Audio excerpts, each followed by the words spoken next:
boleh jadi karena tua atau lainnya.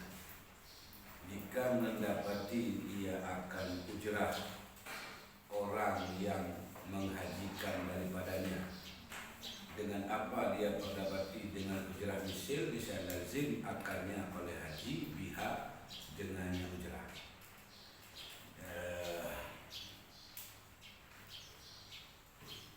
Gimana orang? Maksud terjun kemana ini berdoa. Maksud itu artinya orang yang sudah lemah, yang terhalang geraknya. Ada kala karena tua atau karena hal yang lain, sehingga dia tidak sanggup mengerjakan haji sendiri. Kalau dia langsung yang mengerjakan haji, sudah nggak bisa lagi. Ini disyaratkan untuk wajib hajinya.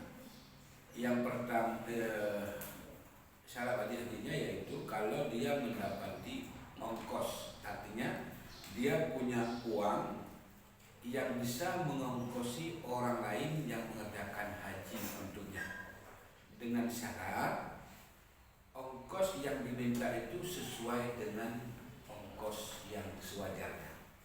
Ujrah Mesir, belajar ujrah Mesir sesuai dengan harga pasaran menyuyum barang. Namanya jangan dinaik-naikkan harga, tidak wajar saja. Umpamanya kalau hari ini ya 64 juta, aturan baru ya, baru 64 juta. Padahal sekarang udah turun 30%. Iya, di Indonesia udah naik dari 64 sekarang. Wa yustaratu qawmuha fadilatun 'anil hajatil mazkurah fi man hajja bi nafsihi, dan disyaratkan keadaan yang ujrah itu lebih daripada hajat yang tersebut pada siman yang haji Yaman dengan dirinya. Sebagaimana di belakang, orang yang melakukan haji sendiri, syarat wajib hajinya adalah kebutuhan biaya tersebut sudah lebih daripada kebutuhan orang-orang, kebutuhan dirinya dan keluarganya.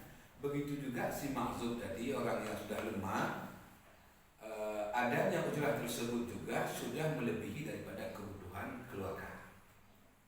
Ada belanja untuk dirinya, ada belanja untuk anak istrinya. Sisanya bila cukup untuk membandalkan, menghajikan sama orang lain, baru diwajibkan haji. Kalau tidak, ya nggak wajib.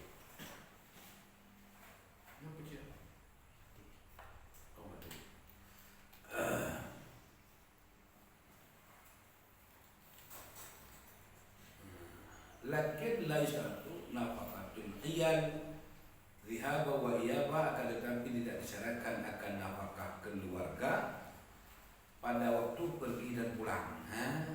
Jadi pujian tadi kebutuhan dirinya yang disyaratkan pada si maksud adalah lebih daripada kebutuhan dirinya saja.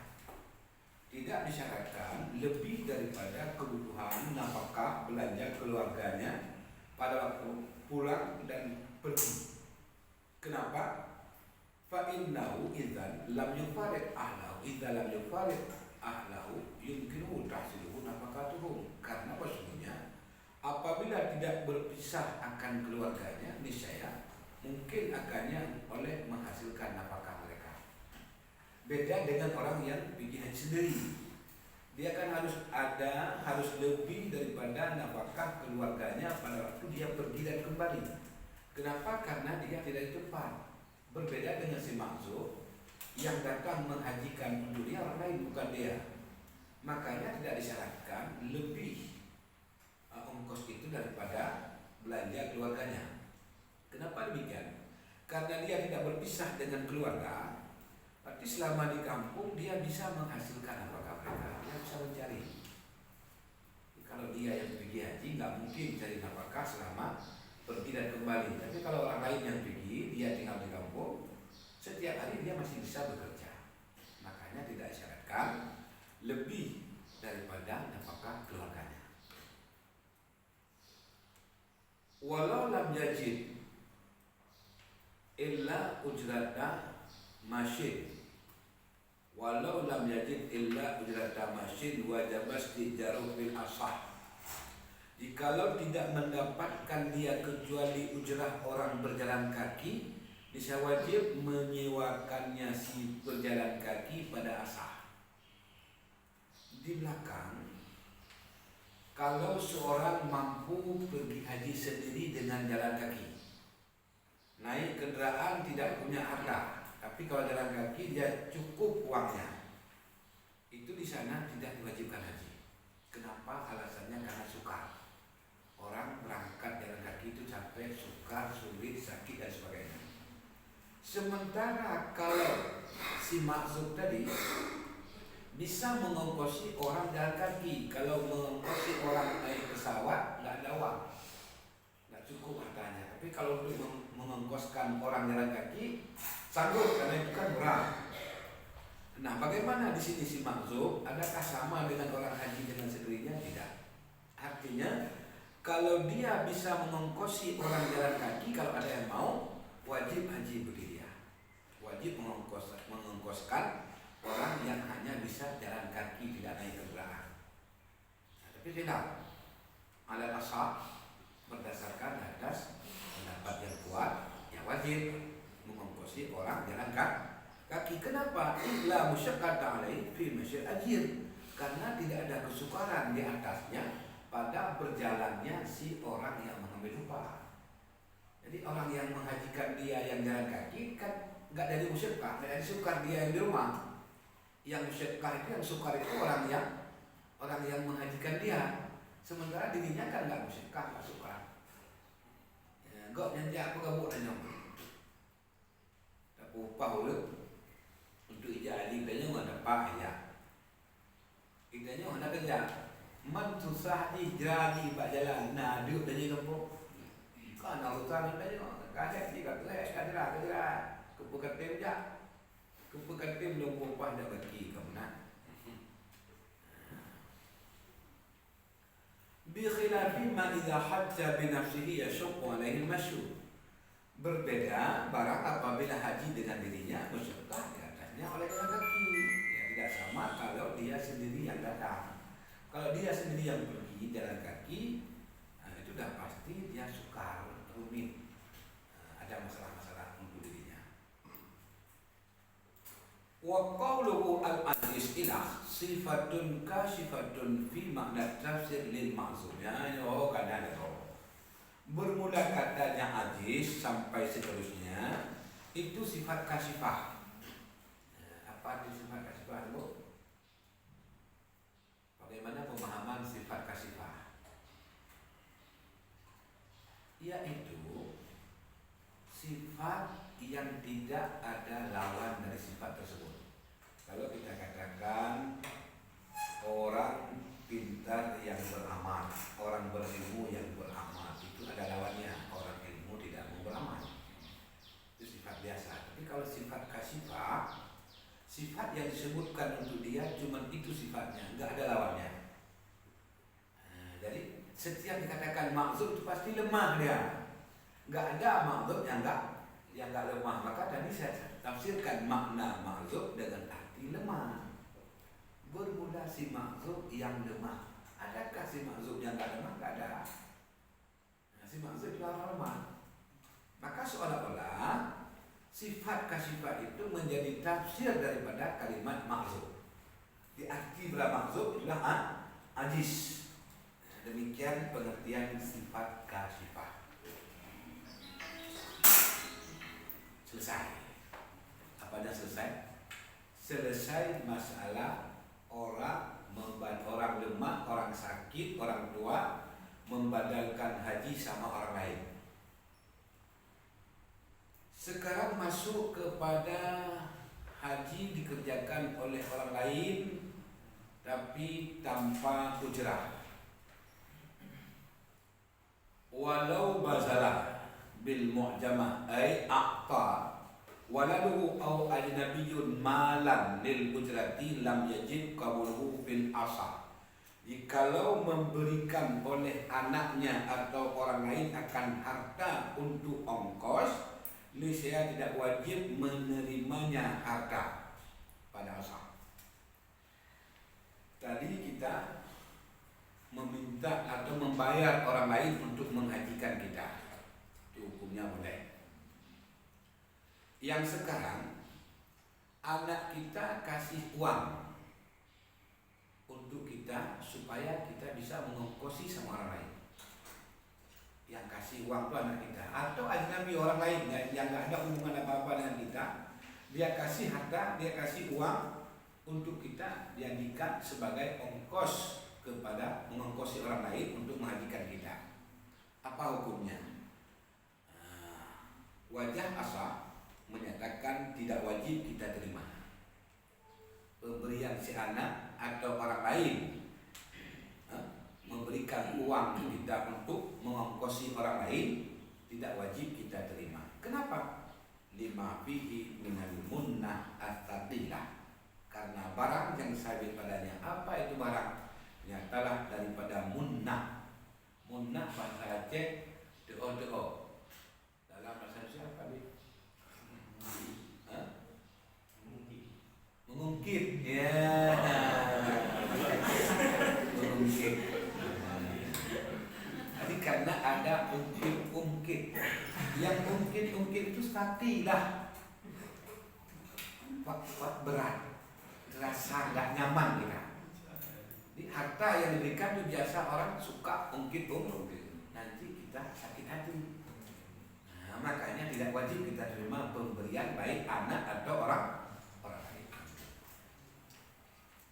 Di sini jelas agama itu sayang kita atau agama menjaga nama baik kita. Agama tidak suka kalau nama baik kita dicemarkan oleh orang lain. Wasani yajibu lihusulil istita'ah bihi. Bermula sani itu wajib terima.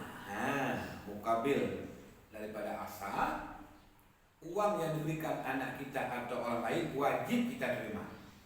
Sehingga otomatis kalau sudah wajib kita terima berarti kita wajib haji dengan membatalkan sama orang. Kenapa wajib terima? Karena hasil istita'ah dengannya. Yang diperlukan pada haji itu istita'ah, sanggup. Jadi untuk berhasilnya sanggup boleh dengan diberikan orang. Kalau anak kita berikan namanya kita sudah mampu. Kalau orang lain yang berikan juga kita disebutkan sudah mampu. Jadi karenanya wajib kita terima. Nah, di sini di mana nampak lemahnya sani, di mana kekurangannya, yaitu mewajibkan terima untuk menghasilkan mampu. Di mana dalam Islam, dalam kitab-kitab kita sudah tahu bahwa tidak diwajibkan kita untuk mencari mampu. Yang wajib orang sudah mampu pergi haji. Orang yang tidak mampu berusaha supaya dapat kemampuan untuk bisa pergi, itu tidak wajib. Jadi seolah-olah daripada pembicaraan Sani tadi menghasilkan mampu itu wajib. Sehingga disebutkan wajib terima untuk menghasilkan mampu. Kak, soalnya baik tahu karena Nabi macam siapa? Ada lagi kami ikbate macam siapa? Walujubu fil walad aula minhu fil ajnabi. Bermula wajib pada anak itu lebih aula daripada wajib pada orang lain. Jadi ada dua masalah. Masalah pertama, yang kasih harta ke kita anak. Masalah kedua, orang lain. Kemudian lanjutannya, hukum menerimanya khilaf. Beda pendapat. Pendapat kuat menyatakan tidak wajib terima. Pendapat tani, pendapat kedua menyatakan wajib terima. Nah, kalau adanya pendapat kedua menyatakan wajib, andai kata anak yang berikan atau orang ada pendapat yang menyatakan wajib orang yang berikan kita harta. Kalaulah orang lain yang berikan, menurut Sani wajib terima. Kalau anak yang berikan, lebih dari wajib tadi. Aula bilujub, lebih aula, lebih layak dikatakan wajib kalau yang berikan itu anak. Jelas? Umpama makanya umpama yang bahasanya bahasa dulu dia makan. Bahasa sekolah tuh.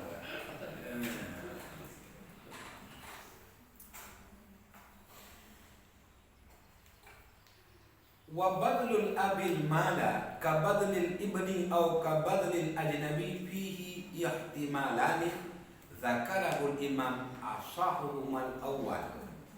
Bermula memberikan ayah akan harta itu sama seperti memberikan anak atau sama seperti memberikan ajnabi. Padanya itu dua ihtimal yang menyebutkan kedua ihtimal itu oleh imam. Dari dua ihtimal mana yang kuat? Bermula asah keduanya dua ihtimal itu yang pertama. Tadi permasalahannya anak yang kasih harta ke ayah. Sekarang kita balik. Ya, abi yang kasih ke mukmin. Ayah yang berikan harta kepada anak. Kalau ayah yang berikan harta kepada anak, itu sama dengan anak berikan ke ayah atau sama dengan orang lain kasih ke orang lain? Gak ke gak? Kau kenapa? Kemana disamakan? Kemana digolongkan pemberian ayah kepada anak? Apakah sama dengan pemberian anak kepada ayah atau disamakan dengan pemberian orang lain? Jawabnya ihtimalani, dua-duanya serba mungkin. Kita katakan sama dengan anak yang berikan boleh, kita katakan sama dengan orang lain yang berikan boleh. Wahai Syekh Jalal, dari mana Anda memperdapatkan pernyataan tersebut? Zakara umat imam. Itu bukan ilmu yang keluar dari perutku, tapi itu adalah pernyataan imam. Daripada dua kemungkinan tersebut, disamakan dengan pemberian anak atau pemberian orang lain, mana yang kuat? Asahuhumal awal. Menurut wajah yang asah, lebih condong, lebih tepat disamakan dengan pemberian anak. Ayah berikan kepada anak sama dengan anak berikan kepada ayah, bukan disamakan dengan pemberian orang lain. Artinya asah menyatakan tidak wajib terima. Ayah yang berikan ke anak, anak tidak wajib menerima. Tsani menyatakan aula bilujub. Kalau orang lain terima, berikan, bisa kita terima, wajib kita terima, apalagi ini yang kasih ayah. Sudah selesai tentang masalah anak atau orang lain yang kasihkan harta. Dengan harta itu ayah bisa membadalkan hajinya sama orang. Sekarang bagaimana pula jika yang diberikan oleh si anak itu bukan harta? Dia berikan kemampuannya, dirinya langsung ingin mengerjakan haji untuk ayahnya. Bagaimana? Walau balal waladu ta'afil haj wajib qabulu bil izni lahu fi wa kadzal ajnabi fil asar. Jikalau memberikan anak akan mampu pada haji, bisa wajib oleh terimanya pemberian anak. Dengan apa diterima? Dengan memberikan izin baginya anak padanya haji. Andai kata si anak minta kepada ayahnya, ya, saya aja yang kerjakan haji untuk ayah. Ini bukan dikasih uang. Dia sudah pernah haji. Si anak sudah pernah haji. Kalau dia belum pernah nggak bisa. Dia sudah pernah haji, lalu dia minta kepada ayahnya yang tidak bisa jalan lagi karena sudah terlalu tua. Si anak langsung ingin dia mengerjakan haji untuk ayahnya dengan tanpa perlu dibayar. Ini masuk dalam bagian bakti kepada orang tua. Jadi si anak ingin dia yang langsung mengerjakan haji untuk ayahnya. Apa hukumnya? Tidak ada khilaf, wajib diterima oleh si ayah tersebut. Apa artinya wajib diterima? Berikan izin kepada dia untuk dikerjakan haji untuk ayahnya. Karena kalau tanpa izin nggak bisa dikerjakan. Nggak bisa dikerjakan. Dia harus ada izin karena dia masih hidup. Beda dengan orang yang sudah meninggal.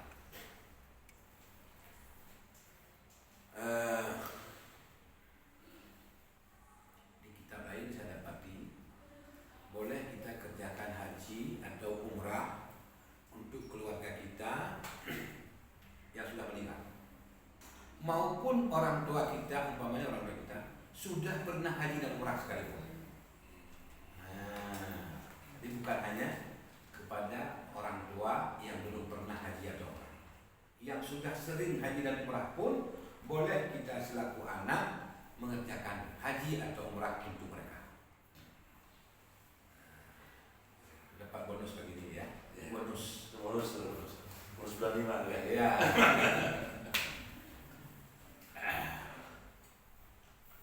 Wa kadzal ajnabiyyu fil asah. Sedemikian pula ajnabi pada asah. Nah, bagaimana kalau yang minta untuk mengerjakan haji kita itu orang lain? Jadi anak. Kalau anak yang minta, oke, wajib kita terima. Bagaimana kalau orang lain yang minta? Yang nggak ada hubungan darah dengan kita, bukan anak kita, dia datang ingin menghajikan kita. Kita sudah tidak sanggup lagi. Ini khilaf. Kalau orang lain yang minta untuk mengerjakan haji kita, khilaf. Asah, wajah yang kuat, pendapat sahabat Syafi'i yang muktamad, yang kuat, menyatakan juga wajib. Tidak ada bedanya. Kalau anak yang mengerjakan haji kita, tidak ada khilaf. Sepakat ulama menyatakan wajib kita terima. Tapi kalau orang lain yang minta, ada dua pendapat. Yang satu menyatakan wajib kita terima, satu lagi menyatakan tidak wajib. Pendapat yang menyatakan wajib inilah yang dianggap kuat oleh Nawawi, sehingga diistilahkan dengan fil asah. Ada pertanyaan selanjutnya. Tadi kalau orang kasih kita harta tidak wajib kita terima, takut nanti diungkit. Bagaimana kalau orang minta mengerjakan untuk kita?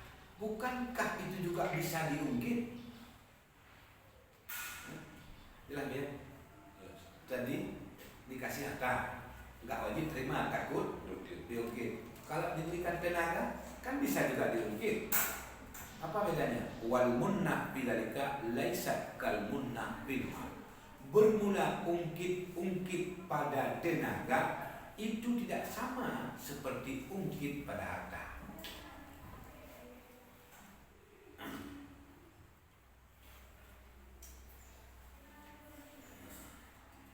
Ala tara, apa buktinya?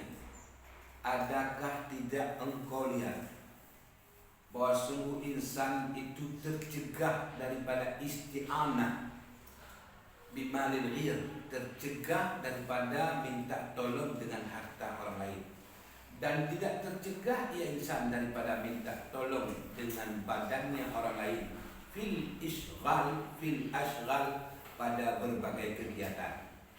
Ashghal pekerjaan harian itu ashghal. Sehingga sekarang ini sering kita dengar omongan orang Arab kalau tanya pekerjaan kita, apa pekerjaan tetap Anda? Nah, mereka akan menanyakan isyughul hadda. Isyughul. Jadi syughul itu ashghal tadi dijamakan. Isyughul hadda artinya apa pekerjaan sehari-hari kamu? Jadi jangan nanti sampai di Mekah tanyakan sama orang Arab. Ayu syai'in a'mal, apa pekerjaan ditamu yang dibikin itu bayang. Kalau kita tanya amal, dia kira kita mau salat atau puasa, ibadah, amal. Mereka menggunakan untuk wazifah, untuk tugas harian, pekerjaan harian dengan istilah syughul. Di syughul itu dijamakkan ashghal. Maknanya ashghal apa? Wazifah, yaitu pekerjaan tetap yang tercantum di KTP Anda. Itu ashghal namanya. Ya, jawabnya, walaupun ada ungkit-ungkit, kita katakan saja munnah, lebih enak ya, orang Memang di sini ada munnah, di sana tadi ada munnah. Tapi munnah dengan memberikan tenaga tidak sebegitu parah ketimbang munnah dengan memberikan harta. Buktinya apa? Di dalam pekerjaan sehari-hari orang segan, tidak mau minta bantuan dengan harta orang. Bi, kasihlah saya modal, bi, saya mau jualan. Itu kan kadang-kadang orang nggak mau. Kasihlah saya uang mau beli rokok. Ini biasanya tercegah, nggak ingin demikian. Tapi kalau minta bantuan tenaga itu sering nih. Tunggu, tolong berikan saya rokok. Tolong tunggu ini, tolong bantu saya. Ada orang minta bantu tenaga sering, tapi jarang sekali orang minta bantu harta. Inilah buktinya bahwa munnah dengan tenaga tidak sebegitu parah, tidak begitu dahsyat ketimbang munnah dengan harta. Artinya apa? Langka orang munnah tenaga, tapi biasa orang munnah harta.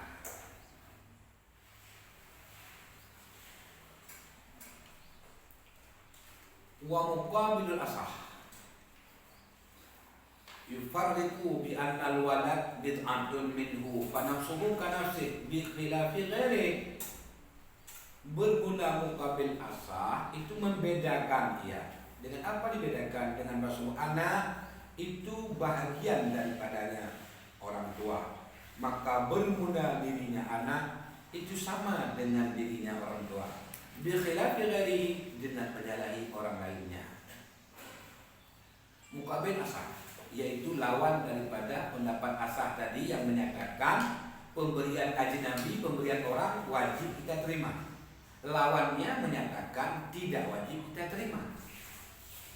Kalau kita tanyakan kepada pendapat kedua yang menyatakan tidak wajib menerima tenaga si ajnabi, apa bedanya dengan tenaga si anak? Kenapa dibedakan? Jawabnya, anak itu bagian daripada tubuh kita. Adanya dia karena ada kita. Berbeda dengan orang lain. Wujud dirinya bukan bahagian dari wujud kita.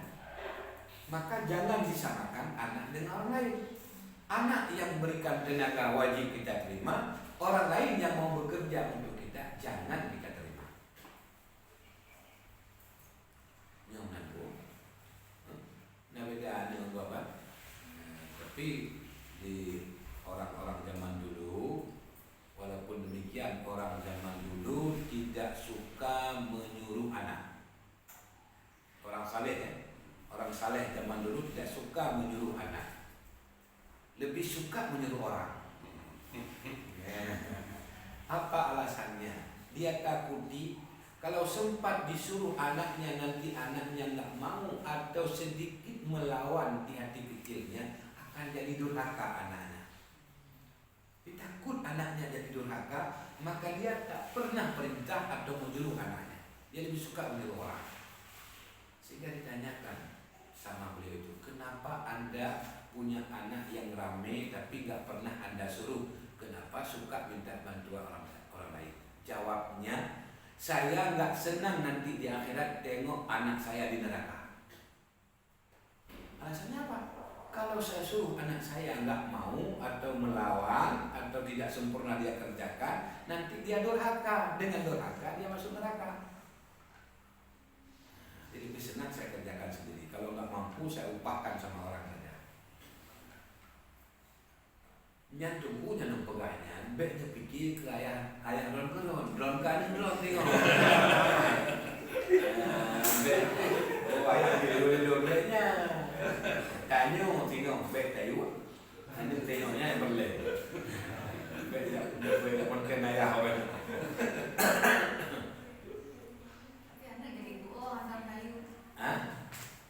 Anak jadi buo. Kita suruh dia benda yang tidak dapat dikatakan durhaka dengan kita. Kita suruh pekerjaan-pekerjaan biasa yang tidak bisa menjadi durhaka.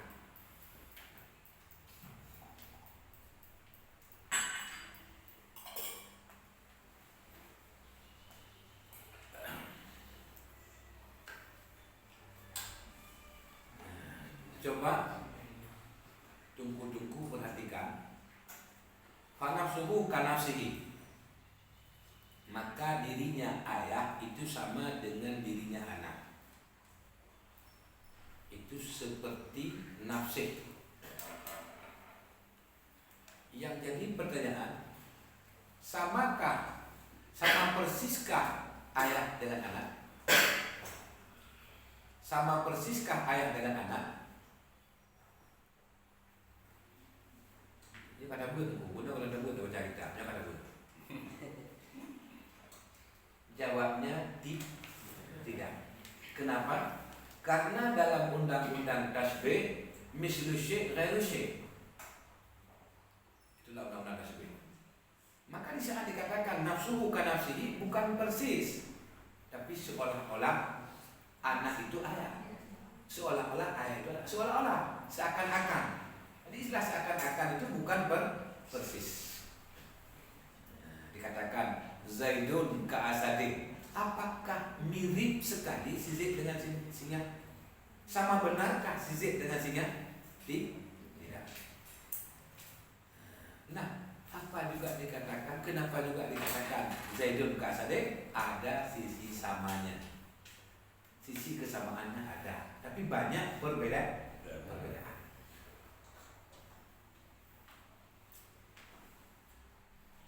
Oke, kita katakan anak itu diri kita, sehingga dia yang berikan, dia yang melakukan haji untuk kita, wajib kita terima. Bagaimana kalau yang mengerjakan itu saudara atau ayah mengerjakan haji untuk anak? Di mana posisi mereka pada masalah ini? Wal akhu wal abu kal ajnabi. Bermula saudara dan ayah itu sama seperti orang lain dalam urusan ini. Betul begitu abang, ayah lagi go, anting lagi go ke. Jadi pada masalah yang sedang kita bahas sekarang, saudara, yaitu saudara artinya saudara si ibu saya, itu dianggap sama dengan ajnabi, dengan orang lain. Begitu juga ayah yang ingin mengerjakan haji untuk si anak, ayah langsung mengerjakan haji untuk anak. Itu ayah kalau ajnabi dianggap sama dengan orang lain. Jadi ayah itu bukan pada posisi kerabat seolah-olah ayah itu ajnabi. Artinya apa? Ada khilaf. Asah menyatakan wajib kita terima, wajib kita berikan izin kepada akhun atau abun, sementara mukabil yang menyatakan tidak wajib. Kenapa disamakan ayah atau saudara dengan ajnabi? Li'anna istikhdamahuma. Nyarku. Li'anna istikhdamaha wa li'anna istikhdamahuma. Huma. Nah yang ha. Nah, kita nun ha yang betul huma. Sebab bukan dua boh. Satu akhun, dua abun. Masa di sini ha, mestinya kan huma karena ada dua. Dengan demikian jelas ini adalah kesalahan pada percetakan, bukan salah musannif. Musannif tak pernah salah. Jadi saya sendiri pernah menyatakan bahwa zaman dulu di saat ulama-ulama kita menulis dengan tulisan tangan, lalu tulisan itu dicetak, payah sekali terjadi salah. Jarang sekali terdapat salah. Tapi pada saat zaman sudah maju, masa sudah berkembang, sudah musimnya komputer, banyak sekali kesalahan. Waktu tulis menjadi krek-krek rojek di manusia, di ulama yang dekat dengan Allah adalah waktu pergi di manusia KMN komputer dia adalah. Padahal komputer kan tinggal copy paste lah ya, tapi salahnya. Yang ketanda itu pertanda bagusnya ciptaan Allah dan sangat kekurangan ciptaan manusia. Yang bukti. Lianna istikhdamahuma yasqulu. Karena wasfu istikhdam keduanya akhun dan abun itu berat. Kenapa disamakan dengan ajnabi dengan orang lain? Karena kita merasa tidak nyaman kalau yang melayani kita itu saudara kita. Berbeda dengan yang melayani kita, anak kita itu kita senang. Tapi kalau saudara yang melayani kita segan ya, terasa nggak nyaman. Apalagi kalau yang berbakti, yang melayani kita itu yang mencukupkan kebutuhan kita, orang tua kita, itu lebih tidak nyaman kita. Nah, makanya saudara dan ayah digolongkan ke ajnabi, ke orang lain. Artinya ada khilaf dalam menerima pemberian dia menyangkut dengan diberikan tenaganya itu haji.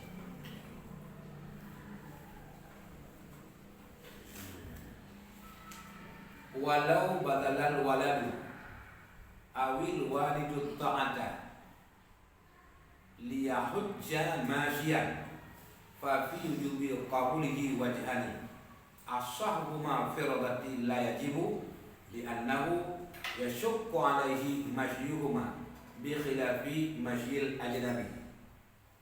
Jikalau memberikan oleh anak atau ayah akan kesanggupan supaya berhaji ia anak atau ayah hal keadaan berjalan kaki, maka sabit pada wajib terimanya kemampuan tersebut itu ada dua wajah. Bermula asah keduanya dua wajah di dalam lugah itu tidak wajib. Kenapa? Karena sesungguhnya sukar di atasnya seseorang oleh jalan kaki keduanya anak atau ayah, bikhilafi dengan menyalahi jalan kaki orang lain. Nah, tadi yang tersebut dalam minhaj, anak ingin mengerjakan haji untuk ayah dengan naik kendaraan. Dia jalan ke Mekah dengan pakai kendaraan, naik mobil kah, naik pesawat kah, dia pakai kendaraan. Itu khilaf, tidak ada khilaf, wajib diterima oleh ayah. Kemudian ayah ingin mengerjakan haji untuk anak. Nah, dia datang dengan berkendaraan. Ada khilaf. Ya, ada khilaf. Asah menyatakan wajib kita kasih izin kepada ayah, mukabilnya menyatakan tidak. Nah, bagaimana kalau anak mengerjakan haji ayah atau sebaliknya ayah yang mengerjakan haji anak dengan jalan kaki? Si anak minta, ya haji bapak saya yang kerjakan jalan kaki dari Dangporok sampai ke Mekah.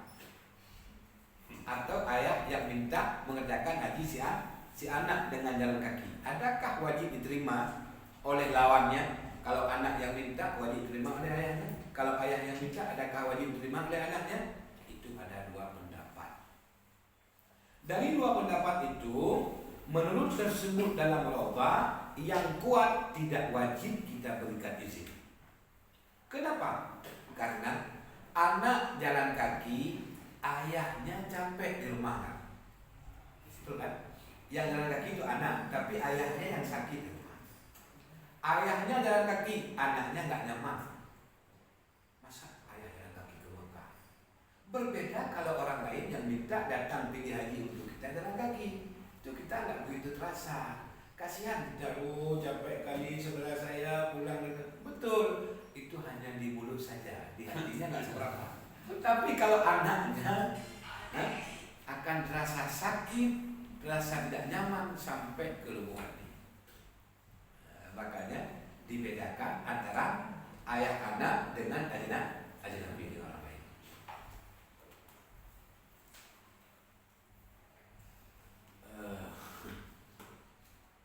Cik tak boleh bahasa lagi ya.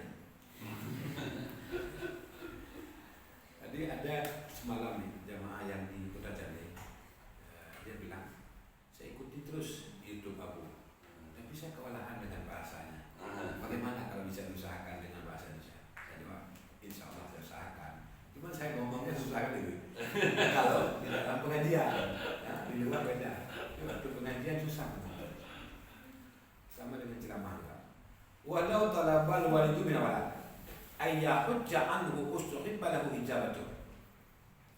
Jikalau menuntut oleh ayah daripada anak akan bawa menghajikan ia anak darinya ayah, misal disunatkan baginya anak akan ijabahnya ayah, sebagaimana barang yang menyebut akannya dalam syarah muhasab. Tadi anak yang minta mengerjakan haji untuk ayah, atau ayah minta mengerjakan haji untuk anak. Sekarang balik, ayah nyuruh anaknya. Ayah yang nyuruh anaknya untuk mengerjakan haji untuk si ayah. Ini disuruh, bukan diminta sama si anak. Yang belakang tadi diminta. Sekarang ayah yang nyuruh. Nah, dia bilang sama ayahnya, nak, kamu pergi ke Mekah kerjakan haji untuk saya. Apa hukumnya? Itu sunat bagi anak ijabah. Anaknya mau, itu hukumnya sunat. Diterima, hukumnya sunat. Tidak terima pun nggak apa-apa, nggak berusaha. Nggak akan jadi durhaka kalau anak nggak mau. Apa alasannya? Alasan mana wajib sehingga rukun sunnah.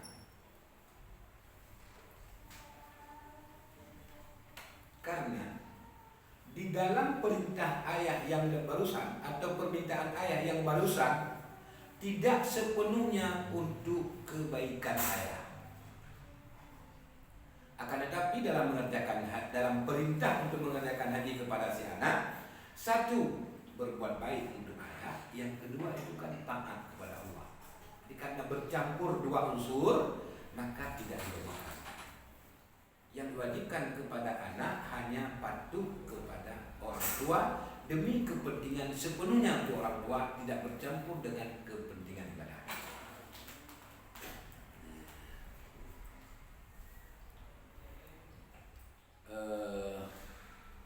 Ayat alla ta'budu illa iyyah wa bil walidaini ihsana. Dibangun. Allah ta'budunya ikut-ikut. Wa qadara rabbuka alla ta'budu illa iyyah. Menghukum atau memerintahkan oleh Tuhanmu apa yang diperintahkan. Jangan kamu pernah beribadah melainkan hanya untuk Allah. Di sini ada dua tafsir yang bisa kita gabungkan. Yang pertama, tafsirnya lahiriah saja. Karena sekarang namain tafsir Isyari. Ada istilah baru sekarang.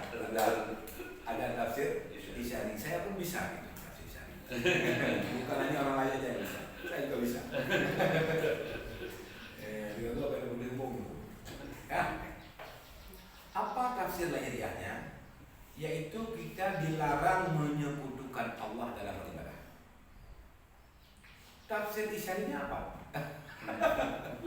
Tafsir yang keduanya yaitu kita dilarang patuh kepada siapapun dalam rangka maksiat. Itu makna yang kedua daripada jangan menyekutukan Allah dalam ibadah. Artinya kalau kamu ingin tunduk, ingin patuh, ingin mendengar kata-kata orang lain atau perintah orang lain, jangan ada unsur maksiat. Di mana dapat tafsir demikian? Karena ayat tersebut disambungkan dengan wabil walidaini ihsana. Jadi Allah perintahkan berbuat baik, patuh dan mendengarkan orang tua. Dengan ada permulaannya wa qadara rabbuka alla ta'budu illa iyyah, maka dihasilkan pada makna wabil walidaini jangan pada yang maksiat. Mudah-mudahan kok. Bukan kan? Yang keberapa tu? Anak lebih semah selain Allah, kemak mengkriah, bayu menggigit. Kan yang takkan keberapa? Pat bertemu hancur dapat urgensi bak buat masih. Apalagi orang lain. Dengan dimulai wa qadara rabbuka alla ta'budu illa iyyah. Di sini Allah memerintahkan tidak ada syirik. Ibadah itu ikhlas. semata-mata karena Allah. Andai pun kamu patuh kepada manusia, seolah-olah Allah mengatakan demikian. Andai pun kamu patuh kepada manusia, tapi jangan kamu langkahi garis pertama. Maka dari sini terpaham tidak boleh maksiat. Umpamanya Abi menyuruh kita salat berjamaah, sesuaikah dengan tuntunan agama? Sesuai, maka itu wajib kita patuhi. Abi perintahkan kita tidak boleh tidak ikut pengajian. Bertentangankah dengan agama? Tidak, maka wajib kita turuti. Tapi kalau Abi suruh kita berjudi, main judi, itu stop. Disuruh Abi main judi, itu boleh kita langgar. Abi tidak durhaka. Selama bukan maksiat wajib kita patuhi. Tapi kalau sudah ke arah maksiat, siapapun dia, diwajibkan kita untuk melawan. Tapi semuanya bil ma'ruf. Kalau Anda ingin melawan orang tua Anda yang tidak baik, dengan cara yang baik, tidak boleh berkasar. Contohnya orang tua kita nggak salah, kita coba ajari beliau supaya bisa salah. Jangan sama dengan cara kita mengajari anak kita. Ada dia punya cara sendiri. Mungkin tidak perlu dengan ucapan, cukup dengan berbuat satu pekerjaan. Kamu yang masalah anin ayah.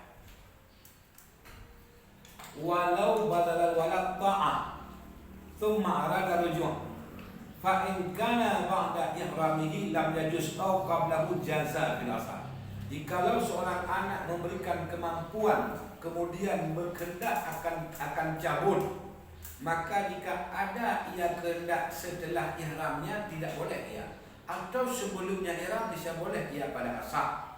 Apabila ada rujuknya itu jaiz sebelum bawa haji oleh ahli balad, kita nyatakan bahwasanya tidak wajib di atas ayah. Oh, yang lain waizahnya lagi nawe kok jaza fil asah idza kana nawainya itu kita dah nawe ni pindik romukun dan tahu macam padahal yang terminal kan terminal karena mah ada di terminal kamu tahu maka tak fikir kalau terminal lewat aja gak masalahnya mana seorang anak tadi sudah minta kepada ayahnya untuk mengerjakan haji untuk ayah. Dia minta izin sama ayah, ya saya kerjakan haji untuk ayah, tak perlu duit. Dia datang sendiri. Lalu kemudian timbul rencana dia tidak jadi. Akhirnya rujuk di sini memilih tidak jadi pula. Sudah sampai di India mau pulang nih. Baru nyampe di India. Udah kelihatan orang India, nampak orang India, kayaknya nggak usah garap lagi di sini aja. Dia ingin berhenti dari rencana semula, ingin tidak melanjutkan. Apa hukumnya? Bolehkah demikian? Itu ada tafsirnya. Apa tafsirnya? Kalau rencana tersebut setelah ihram, dia sudah pasang niat. Nawaitul hajjah, bagaimana dia niatkan haji untuk ayahnya? Coba. Dia niatkan haji atau umrah untuk orang tuanya. Bagaimana lafaznya? Lafaz niatnya coba. Ciri bu, tunggu lapai niat haji gegap cikun dia. Kalau tunggu ada anak tu dia haji, nya tu doa nya. Sebabnya bahasa tunggu, ciri tunggu kan. Kita ada ke. Ciri bu. Kamu yang sembahyang gerak tu kau sandi fardhu dhuhri. Usalli fardat atau usalli salatat dhuhri arba'a rakaatin fardan alayya kau nak ke maunya dah haji gegap tiban hai gegapnya ada ayah gegap tidak dia untuk dah bundro dah minum dah gegap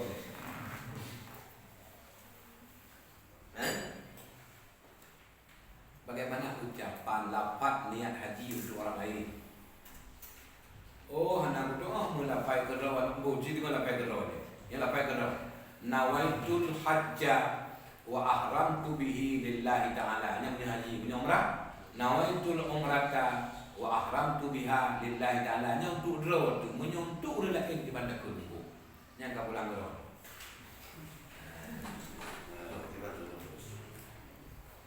tiga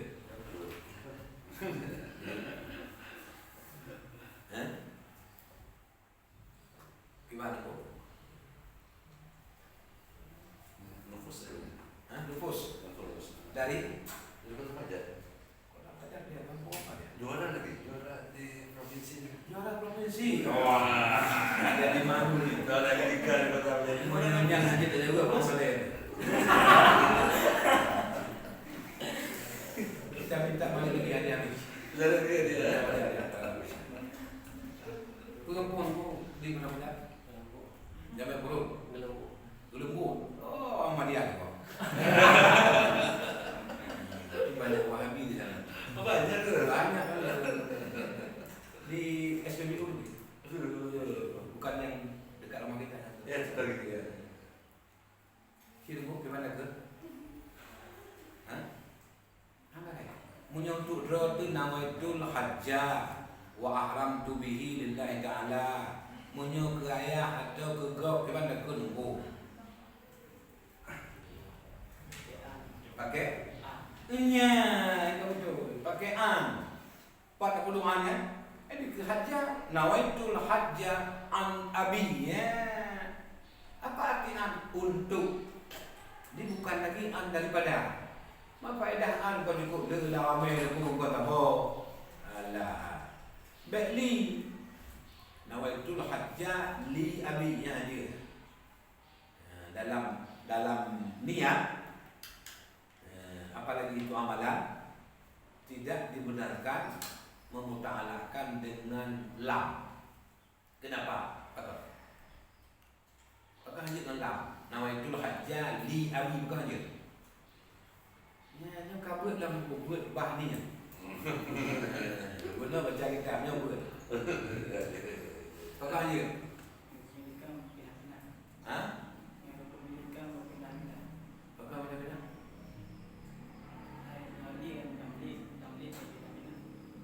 Nampak? Nampak? Kenapa lah? Pakai ban 4 bilik berpindah-pindah di mana? Cuba bang.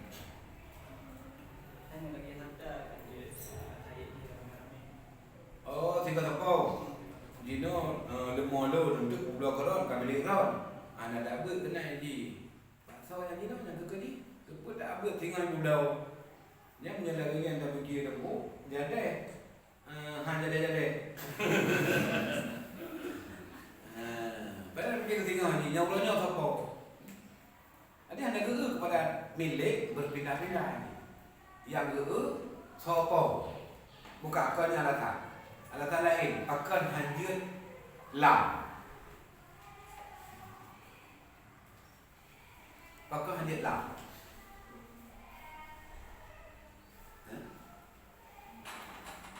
Haji ibadah bukan?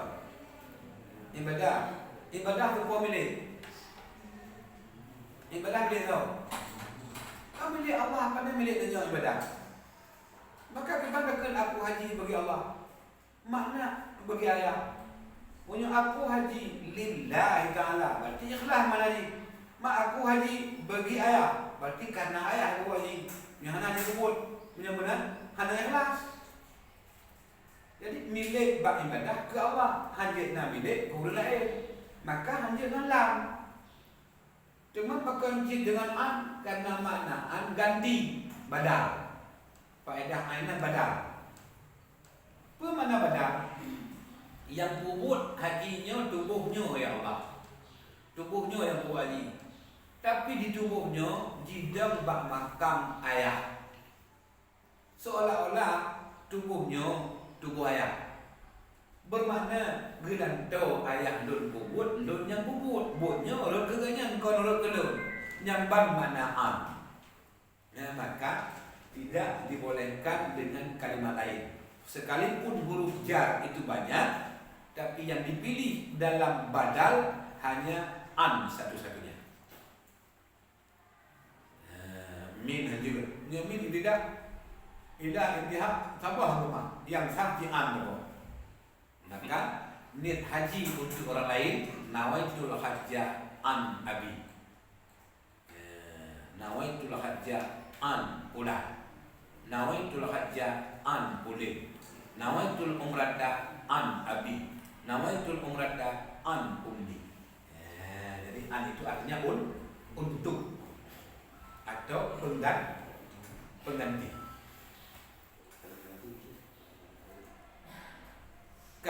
Jadi oleh niat nawaitul hajja an abi wadenya, pada saat itu dia ingin tidak jadi, mau tarik balik rencana semula mengerjakan haji, itu tidak dibenarkan lagi, tidak boleh. Lam yajuz, tidak dibenarkan. Kenapa? Apa alasannya? Apa alasannya kalau sudah ihram tidak boleh cabut daripada rencana semula? Rencananya mau hajikan untuk ayahnya, sekarang dia batalkan. Kenapa nggak boleh dibatalkan kalau sudah ihram? Ya, bagian ikut pokoknya tengah habis. Lagi banyak belum. Apa pasal? Air itu pasal.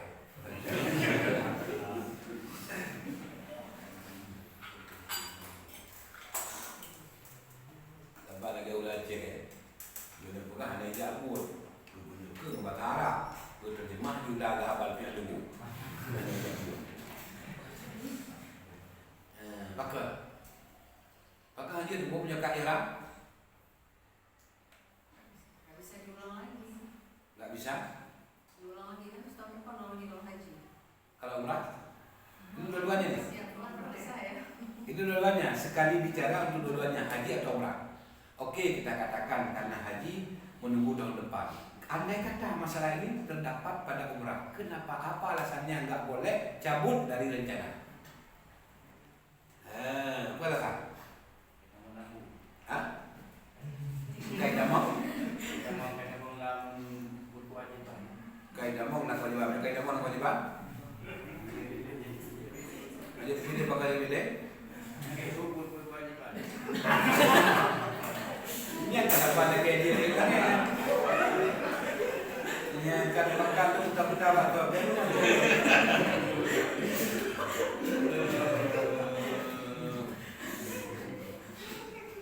alasannya adalah nusuk. Apa itu nusuk? Haji atau umrah. Itu istilahnya nusuk. Nusuk hukumnya kalau sudah masuk tidak boleh berhenti sebelum selesai. Itu alasannya. Baik haji maupun umrah, apakah itu haji wajib, umrah wajib, haji sunat, umrah sunat, nazar? Bila kita sudah berihram, tidak boleh berhenti di tengah jalan. Berbeda dengan puasa. Kita puasa sunat, sudah separuh hari, datang tamu, merasa tamu tersebut tidak enak, tidak nyaman kalau kita nggak makan bersama. Akhirnya kita berbuka, dibolehkan berhenti puasa di tengah jalan. Begitu juga orang salat tadi saja, aku salat 4 rakaat, Allahu Akbar. Sampai 2 rakaat dia ingin berhenti dengan tahiyat langsung salam, boleh. Di salat tidak dilanjutkan sampai seperti dia rencanakan, boleh. Puasa juga boleh berhenti setengah. Tapi kalau haji, wajibnya, sunatnya, umrah, wajibnya, sunatnya sama. Bila kita sudah masuk, tidak boleh berhenti sebelum selesai. Jangankan berhenti dengan tidak ada alasan, berhenti karena batal pun tidak boleh. Haji kita sudah batal, umrah kita sudah batal. Lalu kita mau berhenti, nggak usah lagi kerjakan karena sudah batal, nggak boleh. Biarpun batal, lanjutkan sampai selesai. Nampak ni orang. Kebayang menyokkan datuk gendut ke haji ni tabung kan? Tengok terbayang buat di bekas kon lepan. Dan baik buat haji ni. Tengok ihdinas siratal. Sambung di siratal latihannya ni. Bak ihdinan inan buat inan demikian. Ada yang lain. Tapi haji dan umrah biarpun batal tidak boleh keluar sebelum selesai. Hajinya batal, tidak dihitung, tapi berhenti di tengah jalan tidak dibenarkan. Kalau berhenti dapat lagi satu dosa. Dikerjakan dulu sampai selesai, nanti diqada, diulang balik tahun depan. Nyampan hukum haji itu. Munyo kata tamam, munyo kata kenawaitu kata niat late nyan hanale jet han jade. Makanya seorang anak yang mengerjakan haji untuk ayah, bila sudah masuk dalam ihram tidak dibenarkan lagi cabut diri. Anjir deh, hana jade. Oh, pabelah. Tapi kalau belum ihram masih di India tadi ya, belum ihram. Ya, jaza fil asal itu khilaf. Kalau belum ihram, belum berniat, khilaf. Wajah yang kuat, pendapat yang kuat menyatakan boleh tak jadi dia pulang balik. Ditanya sama ayahnya, kenapa kau pulang, orang belum datang, belum nyampe ke Mekah, kenapa kamu dah pulang? Enggak jadi ya, terasa capek kali haji ini, apalagi baru-baru corona. Nah, jadi saya pulang. Jadi haji saya mana? Ya udah ya, tunggu aja siapa yang mau, nanti adik-adik yang mau, saya nggak mau lagi. Nah, itu boleh pokoknya, karena dia belum talabus, belum masuk dalam ihram. Wa idza kana ruju'ul jaiz qabla ayyahujja ahlu baldatin tabayyana annahu lam yajib 'alal ab.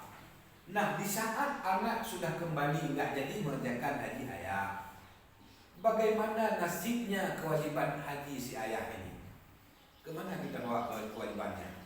Wa idza kana ruju'ul jaiz, apabila adalah kembalinya anak yang boleh. Mana yang boleh? Kembali sebelum ihram. Kapan dia kembali? Sebelum bawa haji oleh ahli balad.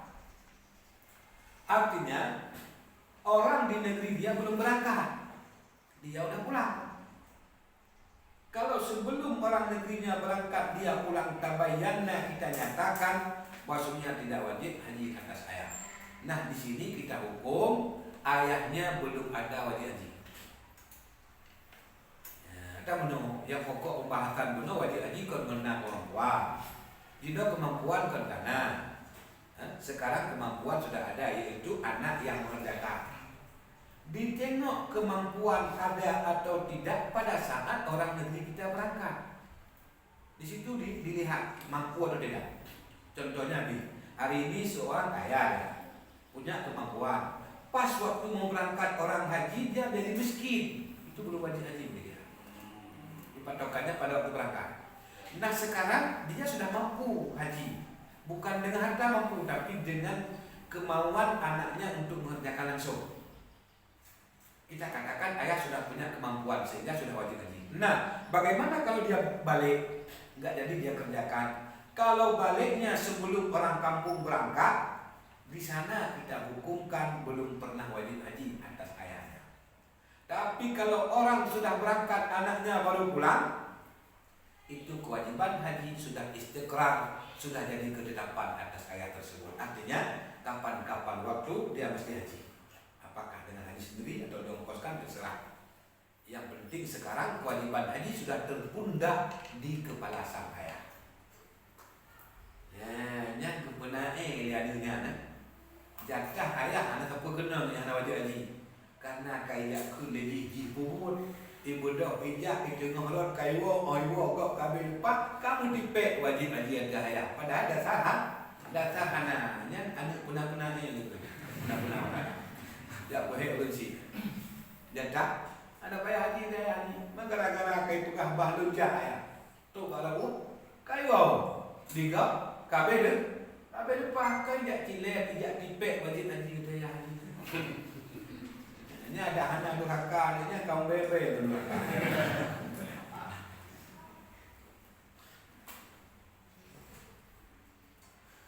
Kalau haji yang tadi kan diulang tahun depan ya. Kalau misalnya umroh tadi kan misalnya ada yang batalkan, tapi dia selesaikan juga. Iya, selesaikan. Dia mau ulang saat itu juga bisa ya? Gimana? Saat itu juga dia ulang umrahnya. Pada waktu itu juga memang harus cepat, benar. Undang-undang batal haji atau umrah, yang pertama wajib qadha. Yang kedua qadanya wajib segera. Di segeranya haji terpaksa menunggu tahun depan. Kalau segeranya umrah, begitu selesai tahallul daripada umrah yang batal, langsung ambil miqat lagi. Balik lagi ke Bil Ali misalnya. Miqatnya ya tergantung di mana dia miqat yang batal di mana. mikat umrah yang batal tadi di mana dia ambil mikatnya? Oh, kalau di Bir Ali ya terpaksa balik ke Bir Ali. Kalau mikat umrah batal itu di Tan'im ya cukup ke Tan'im. Dia harus menghikayahkan, artinya menggambarkan persis pekerjaan pertama. Umpamanya tadi mikatnya dengan pesawat, mikat yang batal tadi dengan pesawat. Itu waktu diulang mikat wajib naik pesawat lagi. Gak bisa jalan kaki, kalau naik mobil gak bisa. Naik pesawat ya. Jadi dia harus menghikayahkan persis. Jadi mengulangi itu persis seperti pertama. Sehingga gak boleh tukar mikat. Umrah yang batal mikat Bir Ali diganti dengan qadanya pada dekat Juhfa. Gak boleh. Apalagi Tan'im jalanan. Juhfa aja gak boleh. Satu lagi kan Iya. pertemuan yang sebelumnya kan ada yang bilang kalau kita mau umroh ayah atau ibu yang sudah meninggal kan, biasanya kan kita sudah setelah selesai umroh sendiri kan langsung niat mungkin besoknya untuk ayah atau ibu sudah meninggal. Biasanya kan yang di dekat-dekat dengan Iya, rumah aja. iya. Nah, sementara kan mau bilang kan kalau seolah-olah itu ayah sama ibu, kalau umroh sendiri kan dia tetap mikatnya ke tempat kita di Bir Ali gitu. Iya, Berarti betul. kita kan harus pesan ke Bir Ali lagi. Harus kembali. Nah itu kan jauh ya. Jauh. Nah, maksudnya kan kalau jauh gitu kan biaya waktu sebentar kita terikat dengan travel yang kita Iya. pergi gitu. Itu kan jadi Tidak cukup waktu kita. Kekurangan waktu kan? kurang waktu. Boleh? Sementara selama ini misalnya banyak orang mengambil dekatnya di dekat-dekat Mekah aja. Iya, iya. Boleh. Bayar dam. Bayar dam. Bayar dam. Dan bisa seekor kambing. Kalau tidak mau seekor kambing boleh juga puasa 3 dalam ihram, 7 waktu pulang ke negerinya. 10 hari ya. 3 mesti dalam ihram. Bukan 3 itu di Mekah nih. 3 mesti dalam ihram. Di Mekah tidak ihram nggak boleh. Jadi dia pasang dunia umrahnya, jangan kerjakan tawaf dulu, jangan sa'i dulu, puasa 3 hari. Sudah puasa baru tawaf sa'i. Supaya ada puasa dalam ihram. Ini mau nanya. Iya, silakan. Ya, aku mau nanya ya. Iya.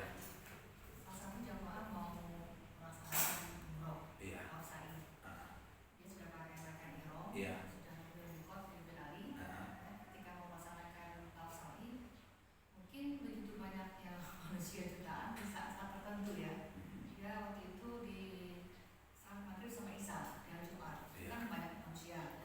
Kemudian dia menunda, saya ambil sa'inya nanti aja deh di tengah malam atau sekitar jam 1 atau jam 2 malam di saat sepi gitu ya.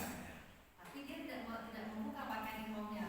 Nah ketika itu dia ketiduran dengan pakaian ihram itu. Iya. Nah apakah ketika dia ingin melakukan kembali sa'i dia langsung ambil mikot lagi atau langsung aja lagi? Langsung aja. Langsung aja, berarti masih sah kan? Masih sah. Kalau sudah ketiduran Iya. 24 jam. Sudah tidur 24 jam, 3 kali 24 jam udah juga. Pakaian ihramnya itu ketika dia bangun, misalkan dia membersihkan diri, nggak boleh. Misalnya sikat gigi, Boleh? mandi lagi boleh. Boleh. Oh, nggak boleh. Jangan mengenakan wangian. Itu saja. Walaupun pakai ihram udah dibuka ya. Boleh buka saja, nggak apa-apa. Buka, Sangkut. sangkutkan di dinding dulu, kita mandi, bersihkan tubuh sebersih-bersih mungkin. Sikat gigi boleh, jangan pakai wangian kita. Jangan pakai wangian. Yang pakai odol. Kalaupun pakai odol bukan tujuannya wangian benar. Odol itu sebagai alat lebih bersih kan. Kalau kita pakai sikat saja kurang bersih. Pakai odol baru lengkap bersihnya. Nah, kita pakai odol bukan tujuannya wangi. Artinya odol itu diciptakan oleh manusia bukan untuk wangian. Untuk bersihkan. Untuk kebersihan. Untuk membersihkan. Mandi, berwudu, kemudian bosannya tadi langsung tawaf. Iya, langsung tawaf. Sebagian wanita yang wanita jamaah yang di sana tuh ya, ibu. Saya kan ada rumah sendiri. Iya. Iya. Nah itu mereka ketika kita sudah melafazkan niat, berarti nggak boleh pakai apa-apa, boleh pakai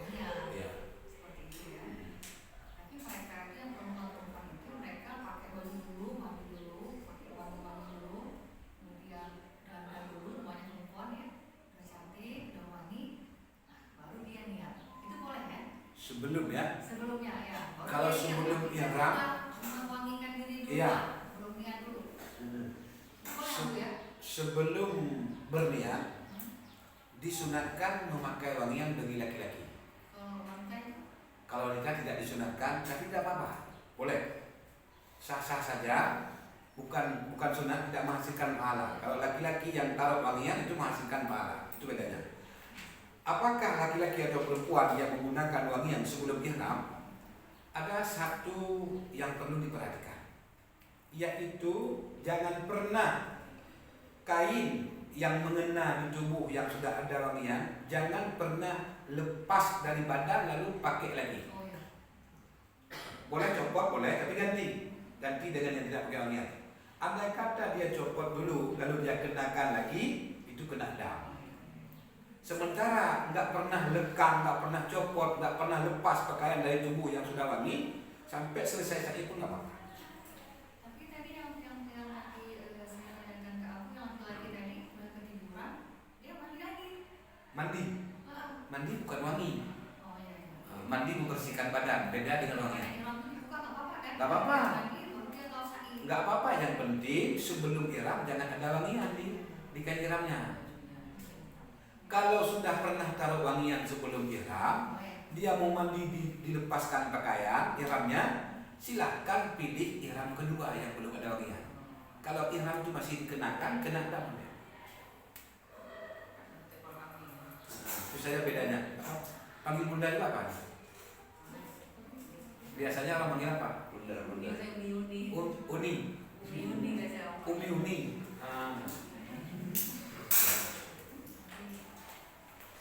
Kalau nawa wadah itu kan kalau besar itu sunnah hukumnya. Ya? Wajib.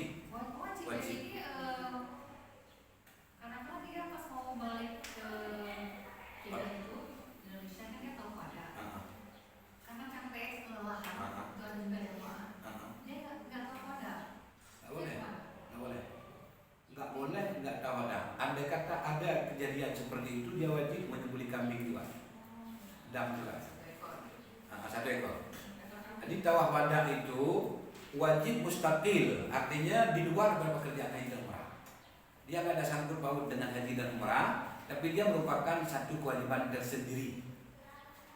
Nah, makanya kalaupun nggak tawaf wadah, nggak terganggu haji dan umrahnya. Hajinya tetap sah, umrahnya sah, cuman dia melakukan dosa. Nah, bagaimana orang yang berbuat dosa setelah haji, apalagi barusan selesai haji sudah berdosa? Kalaupun hajinya nggak batal, tapi kemungkinan besar hajinya nggak akan mabrur. Masih di Mekah dan berbuat dosa, artinya meninggalkan Ka'bah dengan tidak ada tawaf wadahnya. Memang Ka'bah meminta kepada kita tahiyah, penghormatan. Seperti tahiyatul masjid. Orang masuk masjid ada tahiyatnya. Datang ke Mekah ada tahiyatnya. Tahiyatnya tanah haram, bawa ihram. Tahiyat tanah haram kita mesti ihram. Ihram apa saja, mau haji kayak mau umrah terserah. Yang penting ada ihram. Dalam arti tanah haram tidak membenarkan kita masuk polos, masuk kosong tak bawa ihram tak boleh. Sementara Ka'bah menuntut kita untuk melakukan tawaf. Begitu datang mesti tawaf. Tawaf apa? Kalau orang berniat umrah ya tawaf umrah. Kalau orang datang dengan niat haji dari Bir Ali dengan niat haji, tawaf kudum dulu karena belum waktunya tawaf rukun. Tawaf kudum, tawaf sunat selama datang. Yang diperlukan oleh Ka'bah itu ada tawaf. Siapa saja yang baru masuk dan adanya tawaf. Siapa yang mau keluar? Tawaf wadah namanya. Tawaf waktu keluar namanya tawaf wadah. Jadi Ka'bah menuntut kita datang dan kembali dengan tawaf. Itu tahiyat namanya. Bukankah tahiyat itu sunat? Tidak. Tidak semua tahiyat sunat. Tahiyat masjid sunat. Tahiyat Ka'bah ada yang sunat dan yang wajib. Mana yang sunat? Tawaf kudum. Mana yang wajib? Tawaf umrah atau tawaf wadah. Itu wajib. Di tahiyat yang wajib. Tahiyat banyak. berjumpa sesama muslim, tahiyatnya assalamualaikum. Masuk ke masjid, tahiyatnya salat. Datang ke tanah haram, tahiyatnya ihram. Datang ke Ka'bah, tahiyatnya tawaf. Banyak bentuk tahiyat dan berbeda hukum tahiyat. Ada tahiyat yang sunat, ada tahiyat yang wajib. Harga kambingnya harga kambing di Mekah atau di tanah air? Harga di Mekah. Nggak mungkin kita bawa harga Ekor lain. kambing sekitar berapa tuh? Hah? Berapa ya satu ekor kambing yang 500-an real. 500 real. Soalnya ada kemarin jemaah yang berangkat kecapean terus nggak tahu modal. Oh ya, tinggal kita minta uang sama dia. Kita minta duit bawa ke sana, di sana sembelihnya. Atau begini boleh juga ya, boleh juga suruh dia berpuasa 10 hari. Kalau nggak buka puasa, kalau misalnya bayar kambing, Bayar kambing boleh. kambing aja kan. Enggak dengan lu. Suruh berpuasa dulu. 3 hari dia berpuasa dulu. Setelah 3 hari kita tengok waktu dia kembali dari selesai umrah dia, dari hari kembalinya. Oh enggak ada tawaf wada ya. Tawaf wada nggak boleh puasa. Bukan nggak boleh puasa, nggak sanggup puasa kita. Karena kalau puasa pengganti kambing itu mesti senilai jumlah liter harga kambing. Katakan harga kambing hari ini kita bisa beli beras dengan harga kambing 200 liter, artinya dia wajib puasa 200 hari. Kan nggak mungkin. Nah, maka lebih bagus kambing aja. Kalau kambing itu berapa juta ya? Ya rata-rata 3 juta. Tapi sebelumnya di sana kan? Ya di sana. Di sana sebelumnya. Nggak boleh di sini. Kalau di sini. Kalau dikirim bawa yang ke sana? Iya kirim ke sana. Oh. Cuman kenapa saya bilang dengar dulu tadi, karena masalah kambing sekarang juga satu permasalahan besar yang tidak pernah selesai, tidak ada ujungnya. Apa nih? Pertama disyaratkan kita menyembelih kambing di rumah potong yang disediakan. Tidak dibenarkan kita sembelih di luar itu. Itu peraturan Saudi. Satu. Yang kedua, di saat kita sembelih di sana di rumah potong, kambingnya mesti kita beli di sekitar itu. Nggak boleh kambing kita datangkan dari luar. Itu yang kedua. Yang ketiga, karena persyaratannya sudah terlalu ketat, akhirnya mereka tidak mau menjual kambing, tapi mau mereka menjual sembelihan saja. Artinya harga sembelih kambing dia berapa? Dia nggak mau kita bayar satu ekor kambing, nggak mau dia. Kenapa? Karena dia dapat untung 2 kali. Pertama dari pembelian kita dengan memotong kambing dia. Yang kedua, harga kambing yang sudah dipotong dijual ke rumah makan. 2 kali untung dia. Nah, jadi akhirnya pekerjaan kita tidak sah. Menyembelih kambing jadi tidak sah karena kambing harus milik kita yang sembelih dan kita bagikan kepada fuqara. Ternyata mereka menjual balik. Jadi nggak jadi sah dam kita. Nah, bagaimana kalau di luar musim haji? Ini saya kurang tahu. Apakah dibolehkan kita beli penuh seperti beli kambing di kampung 1 ekor terus? Kalau di luar musim haji, saya kurang tahu. Kayaknya boleh. Tapi kalau musim haji itu sudah rata-rata nih, sudah jadi rahasia umum. Ya, saya agennya yang punya kambing. Abi datang beli ke saya 2 jamaah 20 orang. Abi pasti minta uang sama jamaah itu 500 real. 500 real bukan harga kambing tapi ongkos mobil mereka kasih minum di jalan lah. Akhirnya yang jadi Abi bayar kambing 250 real. Saya nggak akan jual nih karena harga kambing sama saya 600 real. Abi minta 250 kan? Jadi terpaksa kita negosiasi. Akhirnya saya terima dengan harga 250 tapi dengan syarat kambing itu masih milik saya. Tidak saya kasih ke Abi. Saya mau jual lagi nanti. Jadi saya jual lah nanti ke toko 500 atau 400. Ini udah dapat 650, dapat untung saya. Abi pun udah bisa main lagi dengan jamaah, ambil untung Abi. Jadi Abi untung, saya untung. Yang rugi cuma jamaah, dia nggak bayar dam. Dia boleh untung. Nah, itu permainan mereka. Itu unik nih. Saya tahu pada waktu saya tinggal di sana beberapa bulan pada musim haji. Dari bulan puasa sampai selesai hajian saya tinggal di sana. Jadi saya korek semua rahasia-rahasia mereka, ternyata demikian. Makanya bisa diambil 400, 300 pun mereka mau dengan membawa jamaah untuk potong kambing. Ternyata kambing nggak dibeli, tapi yang dibeli ongkos potongnya saja.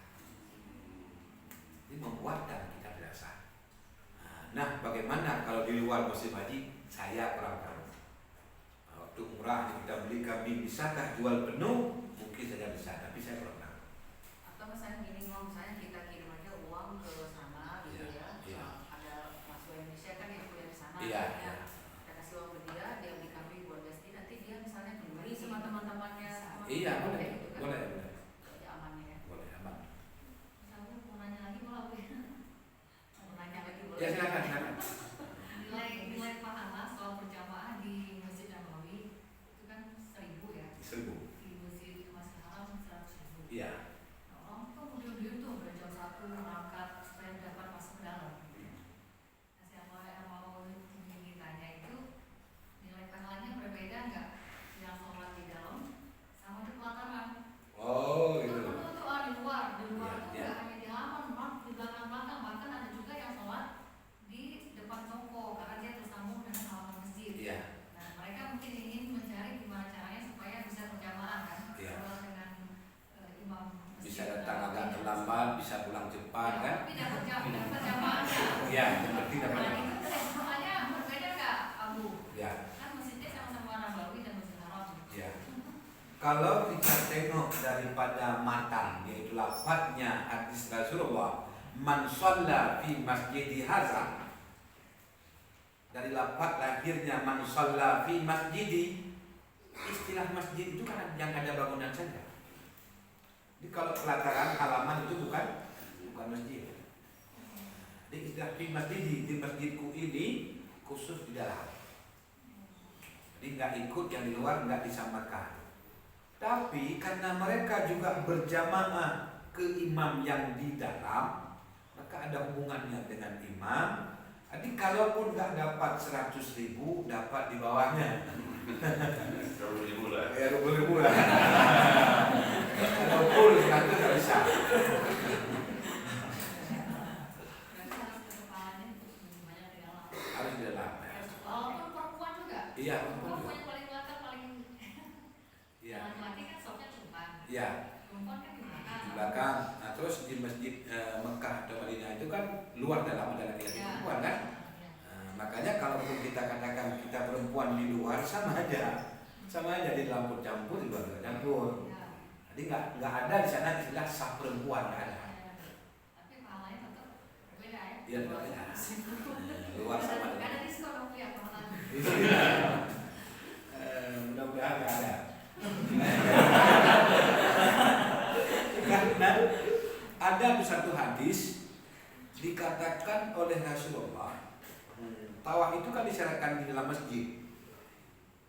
Disyaratkan tawaf di dalam masjid dan di luar Ka'bah. Nah ini perlu juga nih ya. Apa artinya di luar Ka'bah? Jangan ada bagian tubuh kita yang masuk ke Ka'bah. Nah, sebesar mana bangunan Ka'bah?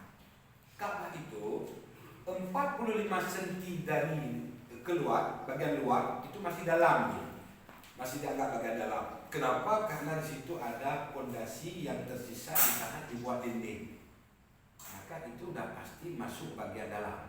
Maka tangan kita, kaki kita jangan pernah menginjak di dalam 45 cm tadi. Juga tangan kita jangan pernah terayun di atas 45 cm. Dengan demikian usahakan paling dekat. Sepaling dekatnya kita 1 meter lah. Jangan setengah meter. Takut nanti ada tangan yang terayunkan di atas sana. Itu syarat yang salah satu bagian syarat yang ke nomor sekian itu jangan ada masuk ke Ka'bah. Jadi harus betul-betul bagian tubuh kita semua di luar dari Ka'bah. Yang keduanya bagian B-nya yaitu seluruh badan kita itu ada dalam masjid. Yang dimaksudkan dengan masjid di sini baik masjid yang ada bangunan atau yang kosong di pelataran tawaf itu masjid juga. Nah, di sini pernah dinyatakan andai kata masjid itu diperbesarkan lagi, maka sah tawaf kita di tempat yang diperluaskan. Bukan lagi masjid sekarang, masjid itu penambahan. Diperluaskan lagi sampai sepenuh tanah Arab. Andai kata nanti sepenuh tanah Arab sudah jadi masjid, itu di pinggiran sana sah kawah kita. Jadi selama belum ada pembesaran perluasan, tidak sah tawaf di luar. Kalau udah perluasan baru dianggap di masjid. Nah dari sini kita dapat tahu pahala yang tadi itu selama dia ada bangunan dan masuk dalam bangunan masjid ada 100.000. Kalau belum dimasukkan masih belum masuk dalam 100.000 tadi. 45 cm tadi itu sebelum makam Ibrahim atau setelah? Apa ya? Yang 45 cm tadi itu. 45 cm di semua sisi. Semua sisi Ka'bah ada 45 cm. Satu pendapat menyatakan memang di sebelah makam Ibrahim saja, sebelah pintu. Tapi pendapat yang kedua menyatakan seluruh sisi ada. 4 sisi itu ada. Kalau pahala ini aku pahala tawaf sa'i naik skuter sama jalan kaki. Pahalanya beda juga. Sekarang kan skuter abu Iya. bukan dorong ada sih kursi roda. Sekarang kayak Vespa itu. Oh iya. Itu di atas gitu. Bisa Pahalanya gimana? kita yang kendali sendiri ya. Dan sendiri. Samakah pahalanya? Ya jelas tidak sama. Tidak sama bagi orang yang masih sanggup. Adapun bagi orang yang nggak bisa jalan lagi, nggak boleh nggak sama. Nggak boleh nggak sama. Kenapa? Karena himmahnya, keinginannya sangat kuat untuk jalan sendiri karena tidak bisa. Tidak bisa lagi jalan sendiri. Maka Kalau masih sehat naik skuter pahalanya kurang ya? iya kurang lah.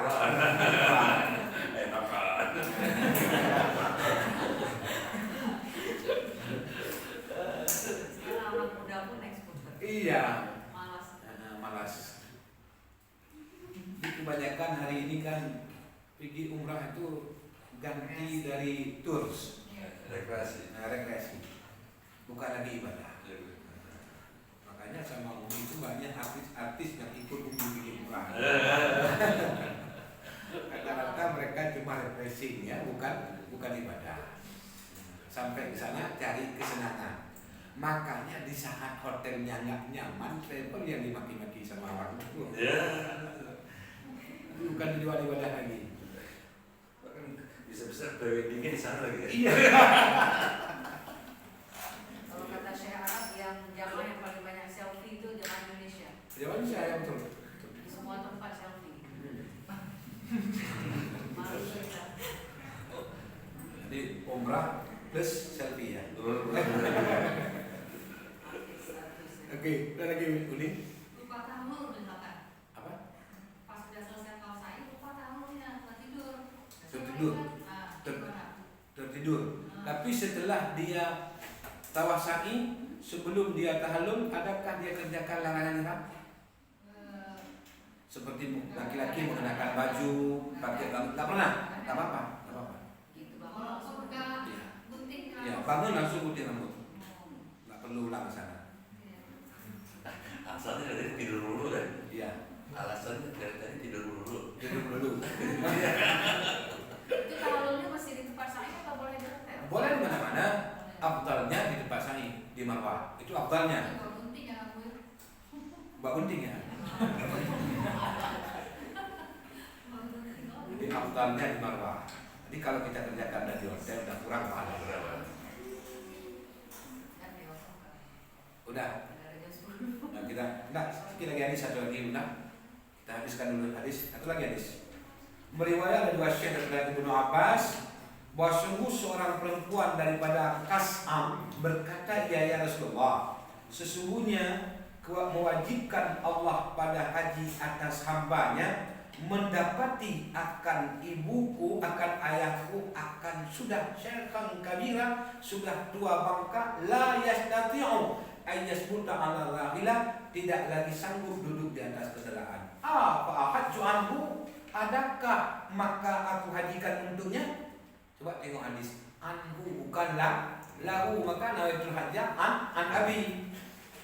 Qala na'am, berkata Rasulullah, iya. Jadi ini dalil bahwa boleh haji dikerjakan sama orang lain. Dalilnya Hadis riwayat Ibnu Abbas, ada seorang wanita suku Kasam datang berjumpa Rasulullah menyatakan, di saat Allah wajibkan haji kepada hambanya, ayahku sudah tua bangka, tidak bisa lagi mengerjakan apa-apa, nggak sanggup duduk di kendaraan pun. Apakah hari ini boleh aku kerjakan haji untuk beliau yang sudah tua ini? Belum meninggal lagi masih hidup. Bolehkah saya badalkan, saya kerjakan hajinya? Rasul menjawab na'am. Inilah dalil yang menunjukkan boleh haji si Makhzum dibadalkan sama orang. Karena ada hadis ini. Wadhalika fi hajjatil wida. Pertanyaan itu diajukan oleh perempuan tadi pada waktu haji wida, yaitu pada waktu musim haji yang dikerjakan hanya satu-satunya oleh Rasulullah, yang setelah itu beliau wafat. Jadi ternyata mungkin perempuan ini membadalkan haji untuk orang tuanya tahun depan. Di saat Rasulullah sudah tidak ada. Nah, Kak, selesai. Nah, kami karena tadi. Jadi terasa sempit sekali waktu ini.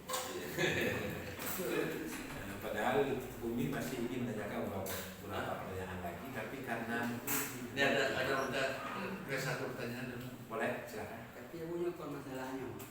Masalah pemerintahan. Imam. Syariful imam. Zero. Jadi bagaimanakah yang sebenarnya peran kita ulama-ulama daerah ini, generasi daerah, tempu daerah di negeri Aceh tercinta ini, supaya bisa menasihati aparatur pemerintahan itu dengan sebenarnya, maksudnya kinerja kita, tugas kita sebagai tempu daerah, Udah kok ya? Ada boleh. Udah boleh. ulama daerah, Ada seperti agar supaya pemerintahan di Aceh